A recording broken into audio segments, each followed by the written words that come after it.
Assalamu alaikum. The chapter is chapter 7, the internet as a post office. Internet हमारे पास दुनिया के computers का एक वर्ल्ड वाइड एक बड़ा तरीन नेटवर्क है। ये कम्युनिकेशन, रिसर्च या एक्सचेंज ऑफ इंफॉर्मेशन का एक बहुत ही अच्छा रास्ता है। The internet provides various services including email, file sharing, online gaming, advertising, marketing, and many more.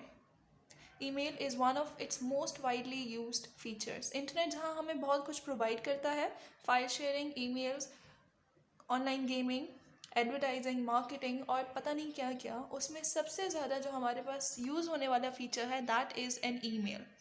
इसके अलावा इंटरनेट टर्म्स एंड एड्रेस हम इस चैप्टर में पढ़ेंगे।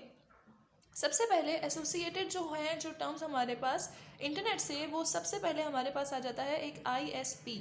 What is ISP? ISP is an Internet Service Provider. Internet service provider या ISP हमारे पास वो company है कि जो हमें इंटरनेट सर्विस प्रोवाइड करती है, चाहे वो केबल के ज़रिए हो, चाहे वो मोबाइल इंटरनेट हो, चाहे वो किसी भी तरह से। हम उन इदारों को या उन कंपनीज़ को जो हमें इंटरनेट प्रोवाइड करते हैं उन्हें ISP का नाम देते हैं, यानी internet service provider. Modem is short for modulator और demodulator. It is a computer peripheral that lets users connect their computer to other computers using wired or wireless telephone connections in order to transmit and receive data. Modem हमारे पास, जैसा कि हम जानते हैं कि हमारे computer की जो लैंग्वेज है वो 0 और 1 से होती है, ठीक है। अब होता ये है कि हमारे पास मोडेम जो है वो एक तरह से कम्युनिकेशन कर रहा होता है, कन्वर्ट कर रहा होता है कंप्यूटर लैंग्वेज को दूसरे कंप्यूटर लैंग्वेज की मीडियम में, और इसी तरह दूसरे कंप्यूटर या दूसरी वायरलेस या दूसरे उस कनेक्शन से या उस डिवाइस से कि जिससे डेटा हमें मिल रहा होता है, उनके दरमियान कम्युनिकेशन का एक मीडियम है हमारे पास, वो मोडेम है। इसके बाद है हमारे पास वेब पेज या web browser. A web page is a document written in HTML. You can read HTML documents on the internet with the help of a program called web browser. A web browser reads HTML document, converts them to form that users can read and displays them on a computer screen.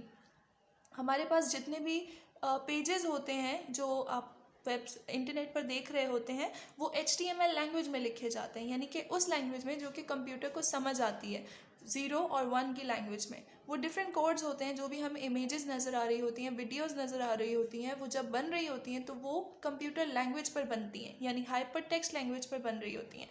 इसी तरह से अब web page या web browser जो है वो हमें convert करके जो हमें दिखा रहे होते हैं वो हमारी लैंग्वेज में हमें डिस्प्ले कर रहे होते हैं। इसी तरह website, what is a website? A website is a collection of web pages with related information. A web pages can contain links to other places on the same web page, to web pages on the same website, or to web pages on other websites. They can also contain fill-in forms, photos, clickable images, audio files and videos. Website हमारे पास एक web pages का collection होता है, ठीक है। For example जब भी हम लोग अगर हम किसी भी एक वेबसाइट पर जाएं तो हमें उस वेबसाइट पर उस स्कूल से या उस वेबसाइट से रिलेटेड बहुत सारी और भी चीज़ें मिल रही होती हैं, हमें कोई एक चीज़ नहीं मिलती उस वेबसाइट पर। फॉर एग्जांपल अगर हम कोई भी इमेज सर्च कर लें, विशेज़ वगैरह अगर हम सर्च कर लें, तो हमें वहाँ पर उस वेबसाइट पर बहुत कुछ मिल रहा होता है, एक चीज़ से रिलेटेड तमाम इंटरनेट से वो चीज़ें हमारे सामने आ रही होती हैं उससे रिलेटेड। तो ये हमारे पास वेबसाइट कलेक्शन होती है वेब पेजेस का, जिसमें हमें इमेजेस भी हो सकती हैं, उसमें आपके पास फिल इन फॉर्म्स भी हो सकते हैं। अक्सर ऑनलाइन फॉर्म्स जो है वो लोग सबमिट करवा रहे होते हैं। दैट इज़ ऑल जो है वो वेबसाइट्स ही कहलाई जाती हैं हमारे पास। What is URL? URL is a uniform resource locator.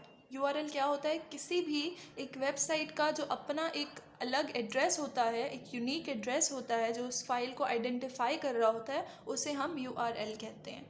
Internet addresses, every file on the internet has a unique address. There are two types of internet addressing, number addressing and letter addressing. हमारे पास दो तरह के addresses होते हैं internet पे, internet number addressing and later addressing. Number addressing, the address is a numeric address called the internet protocol address.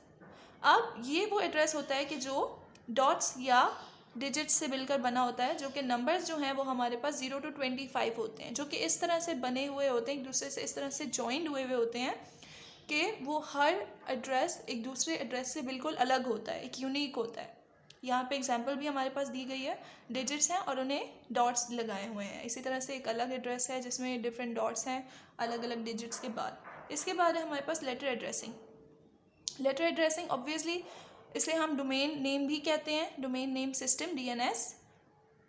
ये हमारे पास एक तरह से URL ही होता है किसी भी वेबसाइट का। यहाँ पे हमारे पास लेटर्स और अल्फ़ाबेट्स होते हैं। फॉर एग्जांपल यहाँ पे oup.com एंड hotmail.com, इन्हें एड्रेसेस को हम डोमेन नेम्स भी कहते हैं या URL भी कह सकते हैं। हमारे पास किसी भी डोमेन नेम के या किसी भी URL यानी किसी भी वेबसाइट का जो एड्रेस होता है उसके लास्ट के 3 लेटर्स बहुत इंपॉर्टेंट होते हैं, बिकॉज उनसे हमें पता चलता है कि ये ऑर्गेनाइजेशन जिस भी वेबसाइट पे हम हैं ये ऑर्गेनाइजेशन किस काम के लिए है। फॉर एग्जांपल अगर वहाँ पर COM है उसके लास्ट 3 डिजिट्स तो हमें पता चल जाएगा कि वो एक कमर्शियल ऑर्गेनाइजेशन है। अगर EDU है तो वो educational institution, GOV stands for government department, जबकि MIL military, NET network access provider, ORG एक ऑर्गेनाइजेशन एंड AU ऑस्ट्रेलिया। इसी के साथ साथ हमारे पास कंट्री कोड्स भी आ जाते हैं। CA stands for Canada, CH for Switzerland, DE for Germany, PK Pakistan, JP Japan, UK United kingdom and US for United states. ये वो एड्रेसिंग सिस्टम है, ये वो लेटर्स हैं जो कि हमें किसी भी कंट्री के बारे में बताते हैं कि ये URL या ये वेबसाइट हमारे पास बेसिकली कहाँ पर बेस्ड है, किस कंट्री में बेस्ड है। We have is email services. What is an email? An email is an electronic message sent from one computer to another.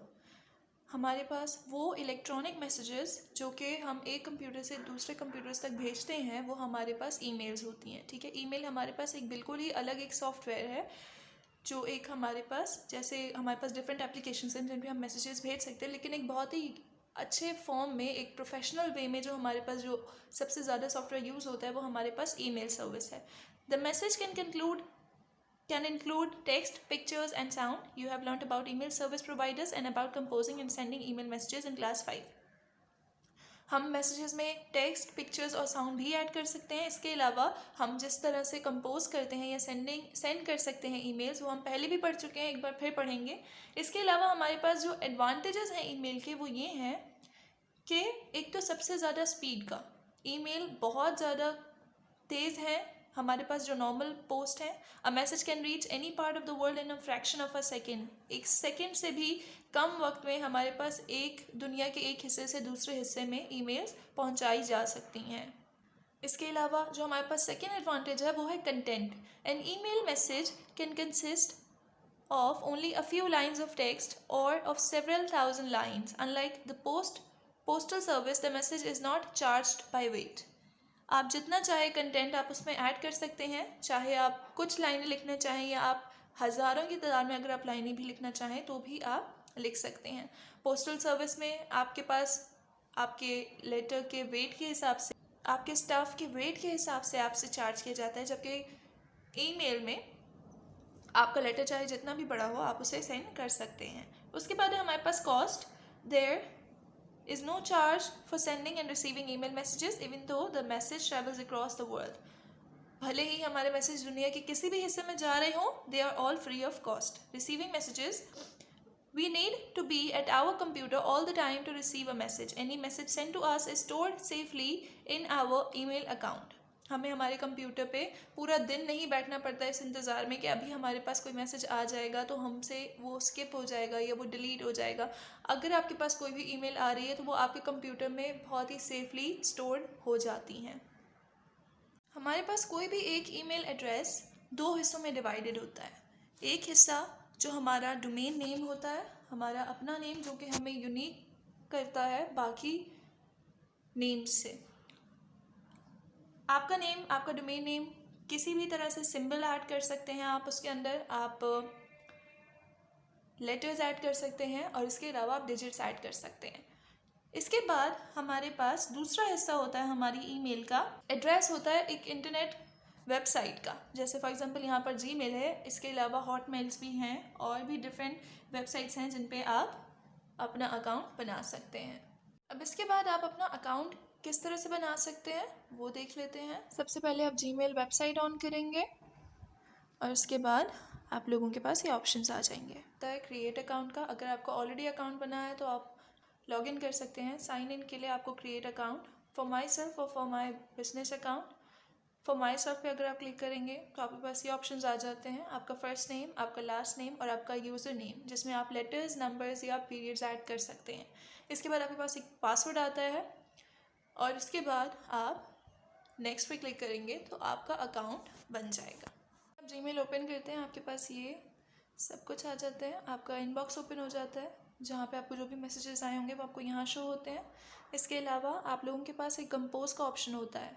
जब आप इस कंपोज के ऑप्शन पे क्लिक करते हैं तो आप लोग नई ईमेल लिख सकते हैं टू जिसे आप सेंड करना चाहते हैं। यहाँ से आपका ईमेल एड्रेस आ रहा है, इसके बाद जो भी सब्जेक्ट आप टाइप करना चाहें जिससे भी रिलेटेड, और उसके बाद आपकी ईमेल। यहाँ से आपके पास ये ऑप्शन सेंड का ऑप्शन होता है, इस ऑप्शन को क्लिक करके आप अपनी ईमेल सेंड कर सकते हैं जिसे आप सेंड करना चाहते हैं। ये आपके पास अटैच फाइल ऑप्शन होता है जहाँ से आप अटैच कर सकते हैं कोई भी फाइल अपने ईमेल में। यहाँ से आपके पास डिफरेंट ऑप्शंस हैं। शेड्यूल सेंड, अगर आप चाहते हैं कि आप किसी और टाइम पे सेंड करना चाहते हैं तो शेड्यूल सेंड पे क्लिक करने के बाद आप यहाँ पे टाइम या डेट सिलेक्ट कर सकते हैं जिस टाइम आप सेंड करना चाहें। इसके अलावा ऐड फ्रॉम कॉन्टैक्ट्स, जो आपके कॉन्टैक्ट्स में हैं आप उन्हें सेंड कर सकते हैं। इसके बाद आप लोगों के पास डिफरेंट ऑप्शंस होते हैं। आपका इनबॉक्स 3 हिस्सों में डिवाइडेड होता है, प्राइमरी, सोशल या प्रमोशंस। प्राइमरी मैसेज आपको आपके फ्रेंड्स एंड फैमिली से जो भी मैसेजेस आए हुए होते हैं वो होते हैं। सोशल आप लोगों के जो भी ऐप्स वगैरह से जो नोटिफिकेशंस होते हैं वो सब होते हैं। इसके अलावा प्रमोशंस आपको डिफरेंट मार्केटिंग या वेबसाइट वगैरह की तरफ से जो आपको ईमेल्स आती हैं वो होती हैं। स्टार्ट, अगर आप कोई मैसेज अगर आप स्टार्ट करते हैं यानी सेव करते हैं तो आप तमाम ईमेल्स में से किसी एक मैसेज को या डिफरेंट मैसेजेस को जो आप अलग रखना चाहते हैं आप उन्हें स्टार्ट करके एक अलग फोल्डर में रख सकते हैं। इसके अलावा सेंड मैसेजेस में आपके पास वो ईमेल शो होती हैं जो आप सेंड कर चुके होते हैं। आउटबॉक्स में वो ईमेल्स जो शेड्यूल्ड होती हैं जो आपने बाद में सेंड करने के लिए रखी होती हैं। ड्राफ्ट में वो ईमेल जिसमें आपने लिखते लिखते आप कहीं रुक गए हैं और आपने वो सेव कर दी है बिना ईमेल एड्रेस एंटर किए हुए। इसके अलावा स्पैम मैसेजेस और ट्रैश कैन। ट्रैश कैन में ये होता है कि कोई एक मेल जो आप डिलीट कर देते हैं वो आपके पास ट्रैश कैन में जाकर सेव हो जाती हैं। ट्रैश कैन में आने के बाद आप वहाँ से भी परमानेंटली डिलीट कर सकते हैं, लेकिन अगर आप टेम्परेली डिलीट करते हैं अपनी ईमेल्स को तो वो आपके पास ट्रैश कैन में चली जाती हैं। इसके बाद डिफरेंट सेटिंग्स ऑप्शंस होते हैं हमारे पास, चेक कर सकते हैं। हमारे पास जो सबसे ज़्यादा सर्च होने वाला जो सर्च इंजन है वो गूगल है। गूगल आपको ऑफर करता है डिफरेंट लैंग्वेजेस भी। इसके अलावा आपके पास सर्च सेटिंग्स भी होती हैं, आप अपनी सर्च हिस्ट्री भी देख सकते हैं और आप इसे इस्तेमाल कर सकते हैं डिफरेंट चीज़ों को ढूंढने के लिए। आप यहाँ पर कुछ भी एंटर कर लें, गूगल आपको डिफरेंट ऑप्शंस बता देता है आपके जो भी आप सर्च करना चाहते हैं। हम गूगल पर कुछ भी सर्च करेंगे तो हमारे पास मिलियंस ऑफ ऑप्शंस आ जाते हैं। अब मैं यहाँ पर कुछ सर्च करके दिखा देती हूँ। Essays on current pandemic.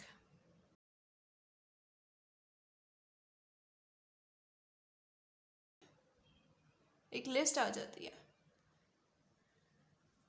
ये तमाम हमारे पास वेबसाइट्स हैं जो डिफरेंट वेबसाइट्स पे हमें उससे रिलेटेड जो कंटेंट मिल रहा है वो सब यहाँ पर शो हो रहा है। You can use internet to search people too, ये आप लोगों के पास कुछ वेबसाइट्स होती हैं www.anywho.com, www.peoplefinders.com, www.people.yahoo.com and www.facebook.com। In 4-5 websites के ज़रिए आप लोगों को ढूंढ भी सकते हैं इंटरनेट पर, लेकिन उनके लिए उनका अकाउंट इन वेबसाइट्स पर होना लाजमी है। ये चैप्टर यहाँ पर ख़त्म हो चुका है। We will move to the exercise part of this chapter which is on page number 119। Please open up page number 119। On page number 119, here we have objective type question. Choose the correct answers. Number 1 is, an URL stands for Unlimited Resource Learning, Uniform Resource Locator, Unlimited Resource Locator, and none of these. The correct answer is Uniform Resource Locator. B is, looking for information on the internet is commonly called searching. Which of the following can be sent with an email message, picture, file, or voice message? The correct answer is all of these. In an email address, the two parts are separated by the dash symbol, and the correct answer is number 2. The country code for Pakistan is PK, Pakistan, both 1 and 2, and none of these. The correct answer is PK. The chapter is ended. Take care. Allah Hafiz.